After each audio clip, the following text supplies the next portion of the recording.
Ciao a tutti da Francesco e da Infinito Mistero Paranormale. Oggi sono qui per lasciare un messaggio forte, un messaggio importante a tutti quelli come me vanno nei luoghi abbandonati, nei luoghi dove può essere pericoloso avventurarsi.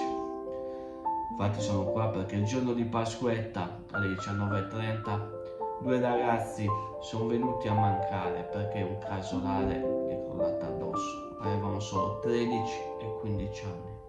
Innanzitutto voglio fare le mie condoglianze alle famiglie, ma mi va di fare questo video proprio perché non deve risuccedere una cosa del genere. Siamo i primi nei luoghi dove andiamo, andare di giorno, tastare, vedere la situazione del posto, vedere dove possiamo passare e se il posto vediamo che è pericolante o pericoloso, non ci addentriamo senza avventurarci.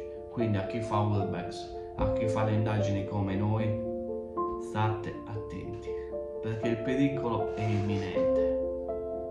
Meno te l'aspetti può crollare tutto. Quindi sono qui proprio perché due vite sono state spezzate.